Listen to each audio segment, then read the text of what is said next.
테라포밍 또는 지구화는 인간이 지구 외의 다른 행성이나 위성의 환경을 지구와 유사하게 바꾸어 인간이 거주할 수 있게 만드는 과정을 말합니다.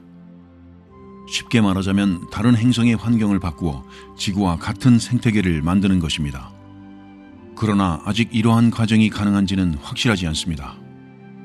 화성은 이런 테라포밍에 가장 적합한 후보로 생각되고 있는데 몇 가지 방법으로 화성의 기후를 바꿀 수 있을 것으로 보이지만 이를 실현하기 위한 엄청난 자금 문제가 대두되고 오랜 시간이 필요하며 이와 관련된 윤리적, 정치적, 경제적 문제를 고려해야 합니다. 테라포밍이라는 개념은 1942년 미국의 공상과학 작가 잭 윌리엄스의 소설에서 처음 등장했습니다. 그 후 1961년 미국의 천문학자 칼 세이건은 금성에 생물을 도입하여 대기의 이산화탄소를 줄이는 테라포밍에 대한 아이디어를 제안하였지만 이 방법은 후에 불가능하다고 판명되었습니다. 칼 세이건은 1973년에 화성의 테라포밍에 대한 제안도 하였는데 이후 3년 뒤에 나사는 화성의 테라포밍에 대한 연구를 공식적으로 시작하였습니다. 결국 화성을 인간이 거주 가능한 행성으로 만들 수 있다는 결론을 내렸고 이후 테라포밍에 대한 첫 학회가 개최되었습니다. 1979년에는 나사의 엔지니어 제임스 오복에 의해 달과 행성의 테라포밍에 대한 학회가 열렸고 그는 이 아이디어를 자신의 책에 소개하여 이 개념을 널리 알렸습니다. 1984년에는 영국의 과학자이자 가이아 이론의 창시자인 제임스 러블록과 과학 저술가인 마이클 앨러비가 화성의 식물화에 대한 책을 출판하여 화성을 녹색으로 만드는 방법을 제안하였습니다. 생명체가 행성에서 거주하기 위해서는 에너지원이 절대적으로 필요하지만 단순히 에너지원만 있으면 되는 것이 아니라 지구물리학, 지구화학, 그리고 전체 물리학 등의 다양한 학문 분야에서 제시하는 조건들도 만족해야 합니다. 이는 단순한 유기체가 살아남는 것을 넘어서 복잡한 형태의 다세포 생물이 지속적으로 생존할 수 있는 환경을 구축해야 한다는 뜻입니다. 나사는 생명체가 거주 가능한 환경을 만드는 데 필요한 우주 생물학적 조건을 몇 가지 제시하였습니다. 첫째, 액체 상태의 물이 있어야 하고, 둘째, 복잡한 유기물이 합성될 수 있는 환경이어야 하며, 셋째, 생명체의 신진대사를 유지할 수 있는 에너지원이 있어야 합니다. 테라포밍이라는 과정은 생태 형성이라는 초기 단계로부터 시작됩니다. 이 단계에서는 먼저 행성에 미생물을 도입하여 복잡한 생명체가 살아갈 수 있는 조건을 만들어냅니다. 시간이 흐르면서 행성의 환경이 지구와 유사해지면 식물을 도입하여 산소가 포함된 대기를 형성하게 됩니다. 이런 방식으로 이론적으로는 인간과 동물이 생존하기 위한 산소 생성을 가속화시킬 수 있게 됩니다. 태양계의 여러 천체들 중에서 화성, 금성, 유로파 등은 생명체의 거주가 가능하게 만드는 테라포밍의 잠재력을 가지고 있습니다. 화성은 태양계의 모든 행성 중에서 가장 지구와 비슷한 환경을 가지고 있습니다. 화성의 초기에는 두꺼운 대기와 풍부한 물 등이 있었지만 수억 년 동안 그것을 잃어버렸습니다. 화성의 대기와 물이 손실된 원인은 확실하지 않지만 여러 가능성이 제시되어 있는데 테라포밍 과정에서는 화성의 대기를 만들고 그 대기의 온도를 높이는 과정이 포함됩니다. 금성의 테라포밍에서는 밀도가 높은 이산화탄소로 이루어진 대기를 제거하고 고온의 표면 온도를 줄여야 합니다. 이 두 가지 문제는 금성의 밀도 높은 대기로 인한 온실 효과 때문에 발생하므로 서로 밀접하게 관련되어 있습니다. 역시 목성의 위성인 유로파도 테라포밍의 가능성이 있는 후보 중 하나인데 유로파의 장점은 고체 상태의 물이 존재한다는 것입니다. 하지만 방사선 벨트 인근에 위치해 있어서 방사선을 막을 수 있는 건축물이 필요하고 얼음으로 뒤덮여 있기 때문에 가열이 필요한 문제 등이 있습니다. 또는 달, 수성, 타이탄, 칼리스토, 가니메데, 엔셀라두스, 세레스 등의 천체들도 테라포밍의 가능성이 있지만 대부분은 질량이나 중력이 너무 작아서 대기를 유지하기 어렵거나 태양으로부터 너무 가깝거나 또는 너무 멀어서 충분히 온도를 높이거나 낮추기가 어렵습니다. 수성의 테라포밍은 다른 도전이 필요하지만 어떤 면에서는 금성의 테라포밍보다 더 쉬울 수 있기도 하고 토성의 위성인 타이탄에는 지구와 비슷한 대기압과 풍부한 고체 상태의 물과 질소 등이 있어서 이점이 있습니다. 또한 목성의 위성인 유로파, 가니메데, 칼리스토에도 풍부한 물이 있는데 이렇게 보면 여러 천체들이 생명체의 거주를 가능하게 하는 테라포밍에 대한 잠재력을 가지고 있음을 알 수 있습니다. 다음은 페로테라포밍에 대해 알아보겠습니다. 페로테라포밍 또는 부분적 지구화는 행성의 특정 부분을 지구와 비슷한 환경으로 변형하는 아이디어입니다. 이 아이디어는 크게 두 부분으로 나뉘는데 돔 형태의 거주 가능한 구조물을 건설하고 이런 구조물들을 확장하여 행성의 주요 부분을 커버하는 것입니다. 이러한 돔은 투명한 지붕으로 만들어져 지표면 위에서 몇 킬로미터 높이에 숨 쉴 수 있는 대기와 기압을 유지합니다. 이런 기술은 1960년대부터 가능했다는 주장이 있었습니다. 그리고 지구의 환경을 복제하려는 시도였던 바이오스피어2 프로젝트는 이런 돔을 건설하는 데 대한 초기 시도로 볼 수 있었지만 건설과 운영에서 많은 어려움을 겪었습니다. 바이오스피어2 프로젝트에 대해서는 잠시 후 자세히 다뤄보도록 하겠습니다. 페로테라포밍에는 몇 가지 장점이 있습니다. 돔 형태의 도시는 작은 규모로 시작할 수 있지만 시작부터 거주가 가능하기 때문에 이용자들이 빠르게 활용할 수 있습니다. 또한 이 방식은 모듈화가 가능하기 때문에 빠른 인구 성장에 따른 필요한 지역을 개발할 수 있습니다. 화성 같은 행성에서 지구와 유사한 대기를 형성하기 위해 필요한 대기의 양이 크게 줄어들게 됩니다. 이러한 방식은 대기를 유지하는 능력이 없는 소행성과 같은 천체에서도 거주 가능한 환경을 조성하는 데 사용될 수 있습니다. 하지만 페로테라포밍에도 단점이 있습니다. 건설 및 유지 비용이 매우 높고 완벽하게 자체 순환하는 물 시스템을 구현하는 것이 어려우며 높은 지붕으로 인한 인공 강우를 만들더라도 농업 용도로 사용하기에는 비효율적입니다. 이런 비용은 자동화된 제조와 수리 메커니즘으로 감소시킬 수 있을 것입니다. 이런 돔 형태의 시설은 사고 발생 시 더 큰 위험을 초래할 수 있지만 구역화 같은 안전조치를 통해 이런 위험을 줄일 수 있습니다. 페로테라포밍은 행성 전체의 대기를 형성하지 않으므로 유성 같은 천체가 대기를 통과하여 지표까지 도달할 수 있어서 이로 인한 피해가 우려되며 이는 페로테라포밍의 한계 중 하나입니다. 다음은 바이오스피어2 프로젝트에 대해 알아보겠습니다. 바이오스피어2는 1991년부터 1993년까지 미국 애리조나주 오라클에서 이루어진 독특한 과학 실험입니다. 이 프로젝트는 완전히 격리된 환경에서 인공 생태계를 만들어 볼 수 있는 기회를 제공하였는데 참여한 8명의 과학자들은 외부와의 모든 에너지와 물질 상호작용을 차단한 채 바이오스피어 내에서 생활하며 공생을 시도했습니다. 그러나 산소 부족 문제로 실험이 원활히 이루어지지 못했고 결국 바이오스피어2는 박물관으로 전환되었습니다. 사실상 이 인공 생태계는 예상치 못한 문제들로 가득했습니다. 바이오스피어2의 콘크리트 구조물이 무려 7톤의 산소를 흡수하였고 외부 날씨와 구조물 자체의 결함으로 인해 태양광선이 충분히 유입되지 못했고 이로 인해 식물들이 산소를 제대로 생성하지 못했습니다. 더욱이 열대우림 지역의 흙에 있는 미생물들이 산소를 크게 소비하면서 내부의 산소 레벨이 급감하였습니다.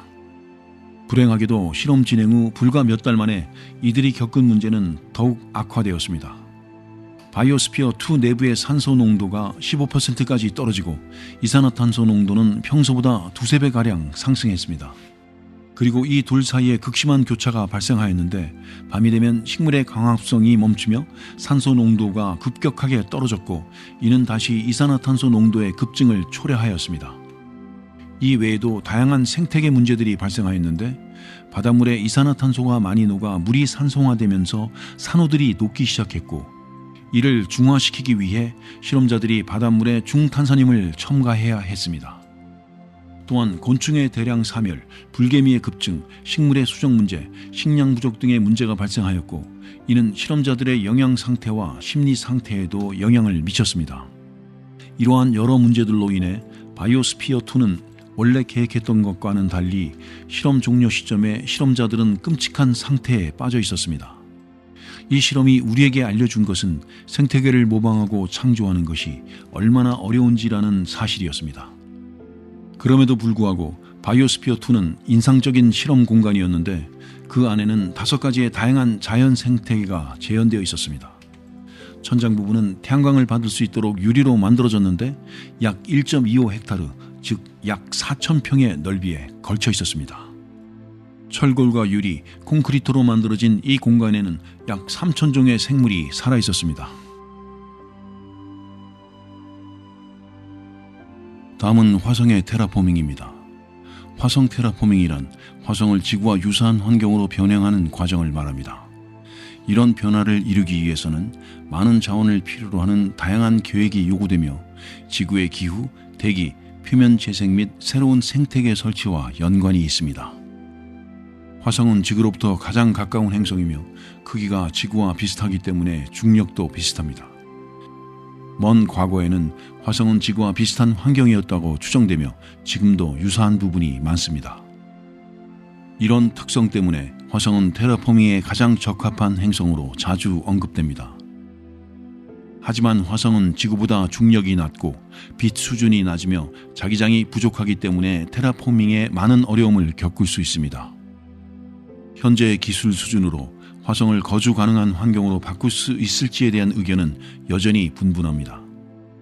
테라포밍에 대한 윤리적 이슈와 그 과정에서 발생할 수 있는 막대한 비용이 주요 문제로 제기됩니다. 그럼에도 불구하고 지구의 자원 고갈 문제를 해결하고 인류의 멸종 위험을 줄이기 위해 다른 행성을 거주 가능한 환경으로 만들 필요성이 제기되고 있습니다. 언젠가 우리는 새로운 거주 환경을 찾아야 할지도 모릅니다. 그 중에서 달이나 화성 같은 가까운 천체가 가장 적합하다는 생각이 일반적인데 여러 면에서 화성은 지구와 가장 비슷한 행성으로 인정받고 있습니다. 과거에 화성이 지구와 유사했다는 증거가 많지만 현재는 물과 대기가 많이 감소한 상태입니다. 상상의 미래이지만 인구 증가와 자원 고갈이 심화될 경우 화성이나 달과 같은 지구 이외의 천체로 인간이 이동하는 것이 필요한 해결책이 될 수도 있습니다. 이런 우주 이주는 태양계의 에너지와 자원을 더 효과적으로 활용하는 데 도움이 될 것입니다. 화성은 다른 행성들과 비교했을 때 가장 지구와 비슷한 환경이었다는 장점이 있는데 이는 화성의 흔적들 때문입니다. 예를 들어 수억 년 전 화성은 더 두꺼운 대기와 풍부한 물을 가지고 있었을 것이라는 추정이 있고 이런 유사성과 지구와의 근접성을 고려했을 때 화성은 테라포밍에 가장 가능성 있는 대상 중 하나가 될 수 있습니다. 하지만 이런 계획에는 부작용도 존재하는데 화성의 환경은 다음과 같은 여러 문제점을 제기합니다. 화성에서 받는 태양빛의 세기는 지구의 약 60%에 불과하고 화성의 중력은 지구 중력의 약 38%에 불과합니다. 또한 화성의 대기는 인간에게 독성을 띠고 있으며 대기압은 지구의 약 1% 정도입니다. 화성은 태양열의 이온화와 우주 방사선의 영향을 받으며 평균 기온은 영하 63도이고 분자의 불안전성을 가지고 있습니다. 그리고 화성은 강력한 황사폭풍이 자주 발생하며 천연 음식 공급원이 없고 토양은 독성을 가지고 있으며 태양풍으로부터 방어할 수 있는 자기장이 없습니다. 반면 몇 가지 큰 장점도 존재하는데 첫째, 특히 화성의 극지방에는 많은 물이 고체 상태인 얼음 형태로 존재하고 이 얼음이 녹으면 깊이 11m의 바다를 형성할 수 있다는 것입니다. 이 얼음은 드라이 아이스도 포함하고 있어서 녹일 경우 화성의 대기를 형성하는 데 도움이 될 수 있으며 실제로 화성의 여름 동안에는 이산화탄소가 구름을 만드는 것이 관찰되었습니다.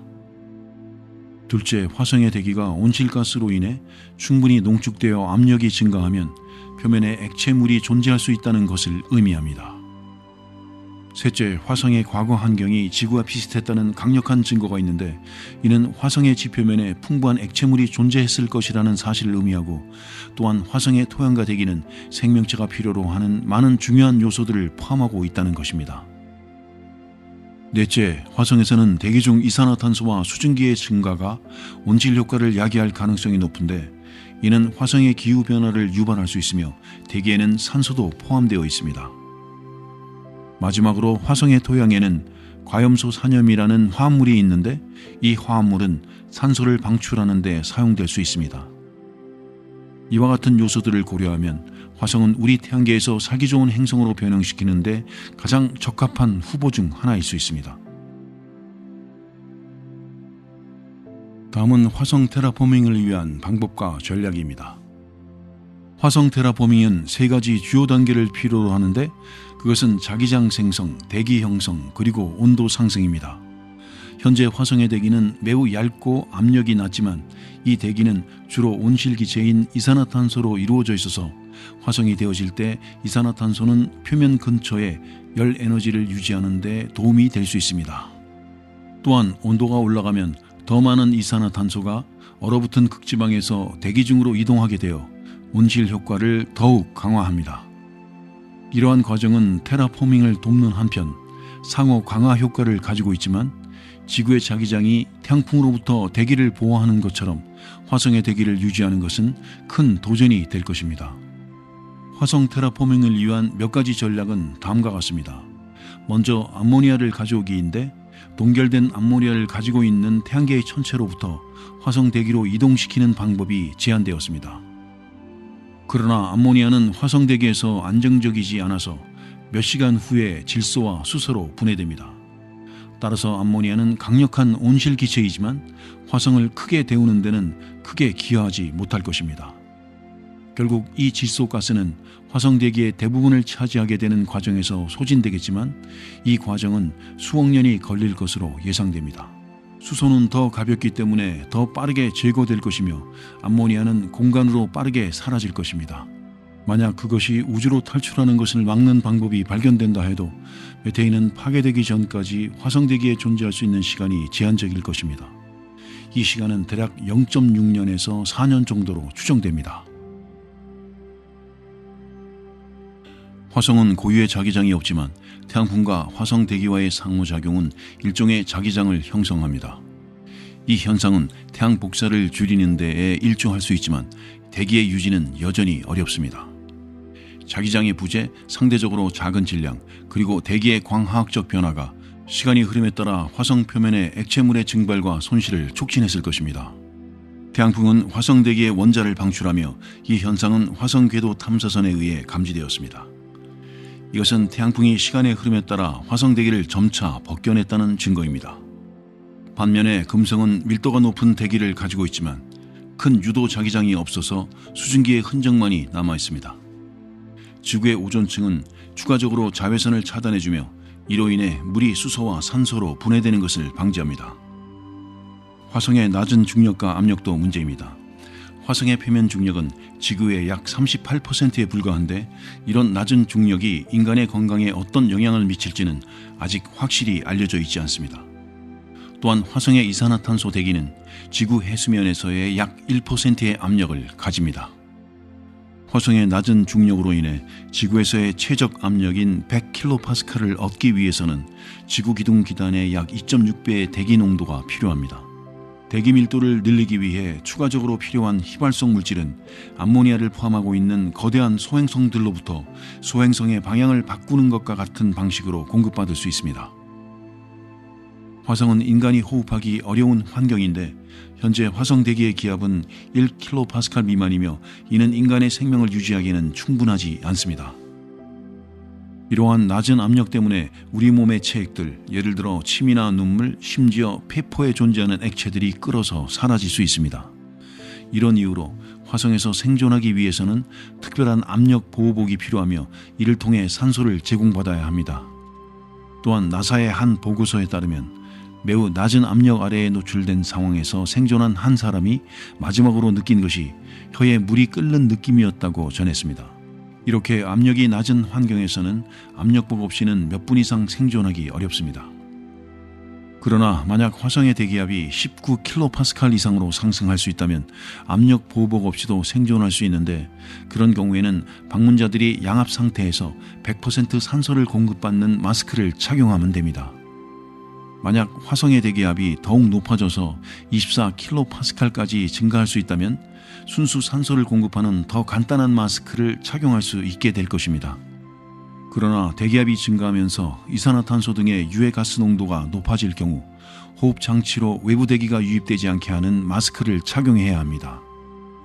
이런 상황에서는 낮은 이산화탄소 농도도 졸음을 유발하며 산소가 충분해도 농도가 7에서 10% 정도로 높아지면 질식을 유발할 수 있습니다. 화성의 대기는 지구와 목성과는 달리 두꺼운 대기를 유지하는 능력이 부족합니다. 이로 인해 화성은 주기적으로 필요한 기체들을 대기로 보충하거나 대기를 보호하는 뚜껑 같은 방법이 필요하게 됩니다. 하지만 태양계의 다른 행성들은 화성에 충분한 양의 대기를 제공할 수 없으며 물리적인 뚜껑은 태양열과 태양빛을 막아 화성이 더욱 추워질 수 있습니다. 또한 화성의 자기장은 매우 약하며 이로 인해 태양계에서 오는 유해한 물질들을 방어하는 것이 어렵습니다. 이런 환경은 화성이 태양계에서 유일하게 가진 특성 중 하나이며 그로 인해 화성은 초기에 얇은 대기를 잃어버린 것으로 추정됩니다.